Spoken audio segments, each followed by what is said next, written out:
Hey there, my friends. Welcome to another masterclass. In today's masterclass, we've got an expert in AI. And I know what all of you are saying, Dan, everything's about AI today. Everywhere I turn, it's AI, AI, AI. And it is. The challenge is, I believe most of you, including myself before I educated myself, are actually using AI wrong. And I know it's a bold claim, but I'm sure some of you have seen it. Some of you have seen the emails coming across. You're like, yeah, definitely AI. Today, we've got Terry Brock. Now, Terry and I go way back now. And, one thing about Terry is he's always dived into the latest and greatest, but he's dove in where he's literally all in, my friends. And he goes into depth about which tool works the best on everything he does. And today we're going to talk about which AI tools work the best for salespeople, for productivity, for research, for video, for all of the above to help you segment the use of AI and actually get AI working for you. So we are going to bring Mr. Terry in here.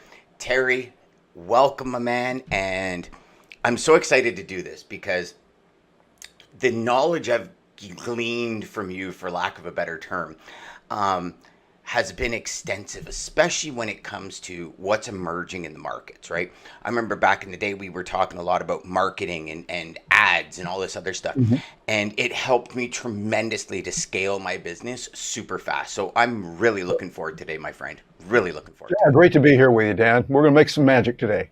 Absolutely, absolutely. So, I just want to let everybody kind of know who you are, where you come from, give some of your credentials, so at least we can now start this process and over the next 20, 25 minutes, really help people understand how to use AI to benefit them as opposed to just this, shiny new thing that everybody's trying. Yeah, sure. Well, my training, undergrad degree was radio, TV, and newspaper. I've worked in all three of those and had a chance to communicate, and then went on for the MBA and learned about marketing and those kind of good things. And I found that we can take certain principles and apply them. And so I've been using technology for a long time, for many years. And I find that with AI, it now gives us the ability to get a lot more done. And really, when you think about technology, it's nothing real fancy. It's just an extension of your brain that you can do more. You can do things faster. Think of it like, truckers will relate to this. You could pick up all the things in a certain area and move it by hand, maybe. Some of them a little too heavy. Move it over there and not use trucks. But a better way to do it is use technology. Well, trucks are technology. At one point in history, we didn't have that. And now we do, and we use it regularly, and it is the lifeblood of our society. AI is similar. It's a tool that extends your brain, lets you do more, but you got to know how to use it. I mean, I'm not a professional trucker, and I drive a car, but if I were getting that, I need training. There's schools you can go through for that and learn it. Well, that's what we need to do with AI. It is a profound changer, and it is changing our world and giving us a lot of capabilities when we know how to use it right. But like a truck, the thing is, if you don't know how to use it, it can be deadly.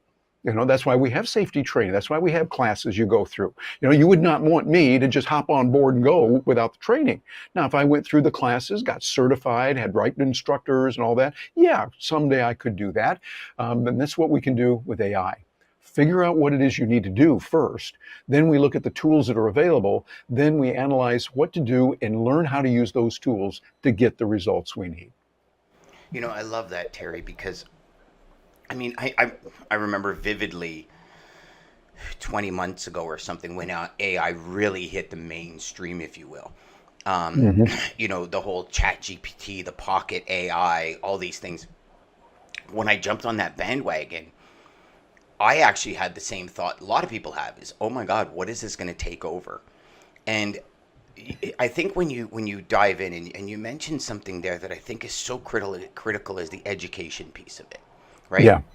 Not just kind of watching one YouTube video and thinking, "Oh man, okay, this is the way it is," right? Because it's all people's opinions. And the way I look at AI is exactly the way you look at it. Is how can I use it to make me more productive? How could I use it to automate mundane tasks? And a lot of people sit there and think, "Oh, AI is this new thing." But really when you look at I mean, Netflix has been using it for years now just on more of and what people might think more of an algorithm, right? If you like this video or this movie, we're going to show you more of that movie. But that's a very simple version of AI. And one thing that I've started to do probably in the last 5 months more than any time before is really start piecing together AI to make me 10 times more productive, but Mhm. relieve the workload, if that makes sense. Oh yeah, it does. And that's what it will do because it can get the job done faster. Much like, let me go back to my analogy of the truck. You could pick up many items, say you had smaller items, and carry them one at a time to a place, but that's going to be ridiculous. What you can do is put them all in one entity called the truck, put it in the back truck bed, and drive it there. You can do it, but again, you've got to know how to do it, know your reason and what to do, and then once you do it, you get used to it. You have to do. You don't just drive it once. If you suppose you had the instructor there with you and they're sitting next to you, you did it right. Okay, that's good. But you need to practice. You got to put in your reps. And that's what we need to do with AI. And then here's a slight difference with it. AI keeps changing. It's changing almost every week. I mean, just yesterday, Dan, we were working with our Stark Raving Entrepreneurs group, and we're training them, showing them how to use a new technique that's out. Something actually you can do with AI that's really cool. When you take notes remember those old things called paper and pen? We still use them. So we're writing notes down, everything, and then you want to keep that. Well, what you can do now is you can take those notes that have really good content on it, notes you took at a meeting, really important, or maybe that seminar you went to where you're taking notes of that. Take that and then feed it into AI very easily, but just like taking a picture. Take that picture, do it the right way, you bring it in, and then it turns it into print so that now you've got text on a screen so you can go in there and adjust it and go, oh, that's good, but oh, something else we need to add to that, and just type it in there. And now you've got it with all the beauty of being able to transfer a file to others, put it on Google Docs, share it with a lot of people, versus a piece of paper that, as good as it is, has its limitations. And that's what AI does. It gives you the ability to extend your brain doing more than you could have done otherwise. Just like that truck gives me the ability to imagine you could get in a time machine, big enough time machine, you could put your 18-wheeler in there and you could go back 500 years ago. You show, hey, this is a truck. People go, what in the world is that? Why would I use it? And then you show them, hey, here's what we can do. Whoa, that's pretty amazing. Blew their It's an mind extension of what you're instantly. doing. Yep. Yeah, yeah. One thing, the latest thing that I started doing that I'm really loving, and we'll share this one last point, and then we'll get in depth here because I'm dying to hear from you, my man. Is I started GPTing my books. So what I started doing is doing like what you were talking about, OCRing my books, literally scanning them, finding the PDFs online, getting as many PDFs as I can, and Yeah. uploading them to a GPT system that I created.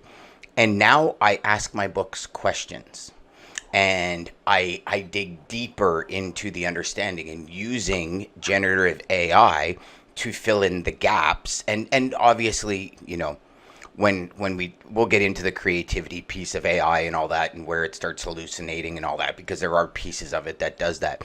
But what I found, Terry, is I'm now going, when I'm looking to research, whether it be a YouTube video, a session like this, where I'm like, okay, what do I want to talk about? How do all of my thousands of books I have are now in one central location, where I've got a Yes. marketing GPT, I've got a sales GPT, I've got a management GPT, I've got a creative thinking GPT, and I just go in, and the question that's burning in my head is this, and I go in and it's like, and now I've found I'm not wasting time flipping through pages going, what chapter was that in again? And going through, but I'm Yeah. using the knowledge of my gurus, the people I love to listen to, as that concrete ability. Like I've got one just for Gary Vee, and it's got all his hmm books. It's got probably 4 dozen of his videos in there. And anytime I'm thinking about marketing or personal branding, I go to that one and ask it a specific question. I no longer have to search YouTube for 35 minutes, watch a 20-minute video for that one little section. Yeah. Like it's all in there. And that's what I mean by increasing that productivity, because for you and I, we all have the same amount of hours in the day. For me, it's the velocity of what we can do that makes all the difference. And again, I know I've said this many times, and I'm so excited to dive in. What are your thoughts on that before we dive in, Terry? Oh, I think it's true. You need to know what to do and where to go. And again, go back to my analogy. Suppose you're up in Canada. Suppose I were in Vancouver. I was in Vancouver there, and you say, okay, I'm going to bring this to Toronto. Well, okay, I don't know how to do that. And if I just do it on my own, hop in the truck and drive around, I might end up in Whistler or somewhere. And eventually I might find a way. But once I get to Toronto, then where do I go? I need someone that can direct me. Now, we know we've got GPS to do that now. Well, what you're doing is you're using AI as a GPS over all these books that you have. When you think about it, that's pretty powerful. When I could take X number of PDFs and put them in there and then say, what's the common theme on doing this? And it would pull from this book, it'll pull from that one, not this one particularly this time, but oh, over here we'll get something. And it pieces it together in an intelligent way in a fraction of a second. And then comes back and say, here it is to you. And it gives it to you, and it can tidy it up. So you can say, this is good, but I need you to put it into French. I'm going up to Quebec. Okay, so it does it, and it translates it into that. I'm here in Orlando, Florida, so I like to do, and I have a lot of people that speak Spanish that are reading my content. So I can just say, translate this into Spanish. And the real key on this one is really nice, Dan, is often when we've done that in the past, we look at it and we go, yeah, but it used this word, it didn't do that. Well, anytime you do some kind of translation, you do need someone or something that can look at it and make sure that the right word is used. But what I'm hearing now from my friends who speak Spanish fluently, they're native Spanish speakers, they're looking at it going, that is excellent. It's really good. And I'm thinking, yeah, one of our clients is using a tool called HeyGen. HeyGen gives them the ability to, he speaks, and they hear him speaking in Spanish or Portuguese or Mandarin or whatever language you choose, and the mouth moves accordingly. It instantly translates? It instantly can translate that. It can take this recording, put it in there, and he uses the recording. So now, for instance, as a matter of fact, he's here in Orlando, and he has a well-known, in his field, he is number one in the world in what he does, very well known in that particular industry. Now he's speaking throughout Spanish-speaking Latin America and Brazil, where they speak Portuguese, and the Brazilian flavor of Portuguese, a little bit different than Portugal. And it's able to make those nuances and the changes. And when he says, he calls up his friends there in Lisbon, Portugal, and he says, how does this sound? He'll call up his friends there in Brazil, or the friends down in Guatemala, and clients, and say, okay, you speak Spanish fluently, how's that coming across? And I say, oh, it's great. And the people who are watching it are seeing him, an avatar of him moving around properly while watching the movements of the mouse, and it's a natural conversation. And you think, wow, this opens up a world of possibilities for reaching people. I study Russian in undergrad school, and I'm working on Spanish right now. I can take these and send them out. I'm anxious to start doing that, and so I can reach out into those other markets. And you think about the possibilities, it is enormous. So that brings us right into it, and let's get into the meat and potatoes here. So most people know ChatGPT for sure. There's systems like Perplexity, Gemini 1.5 or 15, 1.5 Pro, I think it is, or 15 Pro, whatever it is lately now. We've got the one that you just mentioned. So can you just, for everybody watching and listening, can you break down the different AI tools, mainstream AI tools, and then we'll get into some of the software, right? So yeah, more along the lines of like Perplexity, from what I see anyways, Perplexity is more for research. If you really want to get really in depth on research, you use a system like Perplexity. ChatGPT would be for a multitude of different things depending on which GPT you use. So can you break down the different systems, what you found works well, and specifically for like sales reps, how they can implement certain systems into their workflow? Oh, yeah. And I think what you want to do is you want to look at what tool is going to be best. There's a bunch of them out there. And it's kind of like saying you need to know how to drive every vehicle that's out there. Well, if you can drive a truck, does that mean you can also drive every car out there and all the nuances of them? Well, not right off the bat. You need to do a little bit of training and study. I have predominantly working with ChatGPT and working with Perplexity. And now because of Perplexity, tie into Claude. That's important. Claude and their Sonnet version. There's a Sonnet, and there's some others that are there right now. The number, as we're recording this, number one in the world is Sonnet with Claude, and that's Claude 3, the third version of it. And it gives some capability, but I use Perplexity to tap into that. I have not worked with Gemini. I've not worked with the Microsoft products. They're good. I hear friends of mine that are using, they go, yeah, it's good. But I realize you can't know everything about everything. So that's where I like the two together. Now, when I was in journalism, they told us one of the things you want to do, good rule of thumb, is you want to get 3 non-corroborating sources before you believe something. So I go out as a journalist, I might interview a person here and they say such and such. Oh, that sounds good. For me to go back and publish it saying this is true might be a little short-sighted. Now, it could be true for that person, or we could say that person is using it, but it'd be good to find another non-corroborating person over here. They don't know each other, not working together, and this person says the same thing. Oh, okay. We call that a coincidence. Okay, so they might be there. I get a third one. Okay, we call that a trend. Okay, now we're joking tongue in cheek on that it's a trend because really all 3 could be wrong, but you got a little more stability. And so what you want to do is I would recommend using at least 3. I use ChatGPT with all the GPTs. Those are extra little add-ins on it. Think of it kind of like you buy a smartphone, and the smartphone is good. We like it. We can use it to make a call. Hey, what a concept. But we do a lot more with it through the apps. The apps are the key. And with ChatGPT, the GPTs that are customized for individual purposes and to accomplish certain tasks, that's the real key when you're using ChatGPT. Those GPTs, so make a note of that. But with Perplexity, it's a little bit different. Matter of fact, just this morning, Dan, I was working, I've got an article that goes out every Tuesday, Thursday, Saturday. Well, today was one of those days, so I made sure I sent it out, I put it together, and I used Perplexity, not so much for the research, although it does a great job of that, marvelous research. It gives you the ability to focus, which is something we don't get with ChatGPT. And I like to focus on the writing. What it does is it kind of puts blinders on. So it says, okay, we're not going to pay attention to all the news and the weather reports and what the stock price is today and all that kind of thing. No. We're focusing on writing, on this one focus. I'm focusing on writing so I can write grammatically correct, spelling is right, it's nuanced correctly. It gives me the right phrases and suggests other ideas that I can use. And I'm like, hey, I like that. So what I do in my writing is I start with me, doing a brain dump, not touching AI yet, doing a brain dump, just putting down ideas that I want to talk about. I'll make a bullet list of them.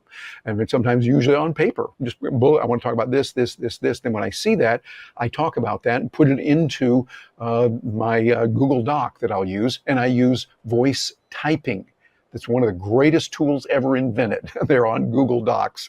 It gives you the ability to talk. And I found, as a person who writes a lot, I find it has worked really well and been very accurate.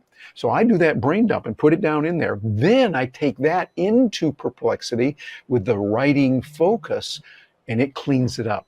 It takes some extra words in there and puts some extra feelings in it. And nice thing, makes it really nice for the writing. And then the third round, the third editing, I go back over it and I enhance and change what Perplexity gave me. So it's really Terry. It's not just Perplexity. This is Terry Brock saying what I'm going to say, and I'll change it. I'll keep some of the things there. I might change them a little bit, etc. So I'm doing the nuancing. Then after that third round, if I really want, sometimes I can go back, say, check this again for spelling, any grammar errors. Make sure that it's in a style that is fun. Make sure it's in a style that's funny, if that's what I'm trying, or scholarly, or backed with research. You see, all of those elements you can put in there with Perplexity in a beautiful way on that one focus. They've got several other focuses too, but that's one thing you can do, and that's where AI comes in. And again, it's an extension of your brain. It's like having the right phone to give me the right GPS instructions to drive from my hypothetical trip from Vancouver over to Toronto and know where exactly to go in Toronto and where not to go, because usually we go this route, but that road is under construction. You want to go this other way. Instead, I've got a wise tool buddy there that's helping me to get there. We've got that tool now when we're writing. And from a marketing point of view, from writing copy, you can have it working to make sure that you're using the right words and phrases that are tailored for your target market. for your people. You know you're going to write differently if you're selling, say, to stockbrokers, financial people, than you would if you're writing to, let's say, grocers, people who are very wealthy and doing very well in the grocery business, and they're putting together items. There's a different language that you use, different terms, and we respect each of those disciplines, each group that's there, but we ask AI, in this case, the writing focus on perplexity, to really focus on that and make it customized just to what they can use. I love that, Terry. And the most important part of that I think is the fact that you brain dump first. Yeah, So AI has something to go off of. And then the second part of that I absolutely love is the fact that you bring it back in and re-Terryize it in yes, order to make it you. You see, I think a exactly. lot of people, they don't do that. They just think AI is this tool where they can enter a half baked prompt, for lack of a better term, and they think, oh my God, this is great. I mean, I think it's a seasoning thing where we have to season it, we have to understand, and I bet the way you're Absolutely. doing it is probably less prompt heavy than what other people would do. Am I right with that? Yeah, I do have a prompt that I give it when I take it and put it in there. What I like to do is what you're talking about is I'm calling the term you-ize it. You-ize, you-ize it. So what you want to do is you want to Dan-ize it. Mary would want to Mary-ize it. And like you said, I like to Terry-ize it. It just sounds ooh, what are we doing there? No, we're going to Terry-ize it, okay? So we put it in, we make it you. And I'm putting it in there, and by you putting my brain dump, my ideas in first, that's the starting point.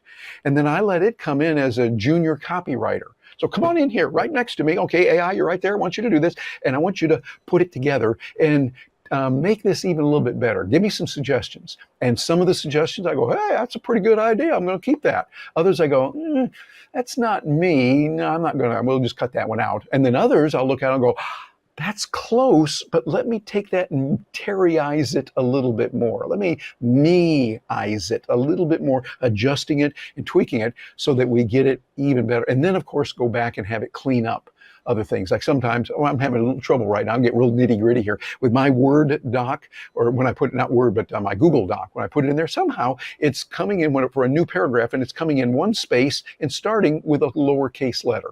It's not putting in uppercase. So I created a prompt that I said, take this text, put it in here, and I want you to enhance it, make it sound authoritative, make it fun, make it casual. That's my style. Make it fun where appropriate, etc. And if there are any gaps where it starts a sentence without a capital letter, capitalize it. And if it puts an extra space in there, delete that space.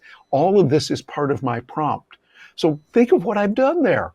With that prompt, I let the machine come in there and do all the tedious, time-consuming work. That's the key phrase, time-consuming. And I let the machine do that for me in a matter of a few seconds. Literally, in about 5 to 10 seconds, it cleans all of that up, adjusts it, moves it in if there's a word that's not spelled properly, or my computer was making an error on spelling. Yeah, that's what happened. Yeah, the computer typed the wrong thing. Yeah, that was it. It did that. Well, I just have it take a look at that, clean it up a little bit, and there it is. Then I still go back and I'm going to Terryize it, look at what's there to make sure it's okay when it finally comes out. And then I keep making a little adjustments, et cetera, like that. But I think that combination, those steps together, help to make your content, your writing, much better, and puts it in a whole different league than the others. And I would assume also that comes to emails, maybe even talking into a sales script, everything like that. Absolutely. And so with all of that, and I know we're running out of time, but with all of that, Terry, can you share with the audience, you were talking about perplexity and Claude.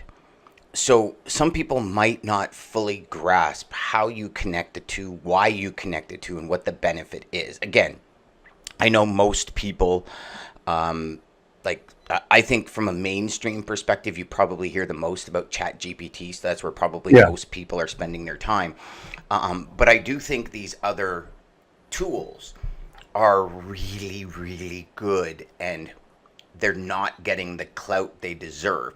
So share with people, the whole introspection between, Perplexity, Claude, and everything that you use, and how you use it, and what you find the benefits are. Yeah, the way we do it is really quite simple. Within Perplexity, it asks me what tools I want to use. And so I go in there and I just click on Claude, and I particularly want Claude Sonnet right now, Sonnet, and it uses it. That's a flavor of this particular, and what the benefit is, the real benefit is it's doing it faster. It's doing more in-depth research. It stops some of the, as you mentioned before, hallucinations. In other words, making it up. They're doing the one thing I love about Perplexity is it gives you citations. So it says, we got this from this source and that source. Now, the source could be wrong. That's possible. But at least you know now where it came from. Versus with ChatGPT, particularly in their earlier versions, they're cleaning it up now. They can just say, so-and-so was this or did this. And it turns out that's not true. And then it has to backstep on it, almost like a politician. Yeah, so we're catching them, when they go, you're not going to catch all that. So that's where I like to have Perplexity keep an eye on ChatGPT, and ChatGPT keeps an eye over on Perplexity and Claude. Using those three, for me, has been working well. I really look forward to seeing more about what Meta is doing, what the folks with Facebook, what they're doing. They've got some really good tools out there. Google is doing a lot with Gemini and what they're doing on that. We see what Microsoft is doing. There's a lot, but you just can't keep up with it all. Doing as well. Yeah, and Elon with Grok, doing some marvelous things there. I've been playing with that when I'm over on X, formerly Twitter, over there working with it, and it's doing great. But you see, it'd be like trying to learn 5 or 6, 7 languages all at the same time. Yeah. No, that's not a good way to do it. It's like any software, right? You got to put in a certain amount of time on each software, become proficient in it, and then you can work your way around. Now, let's talk apps for a sec, because I love the analogy that you use with ChatGPT. The GPTs are more like apps because your smartphone is your smartphone, but the power in all smartphones is actually the apps and what you can do with them.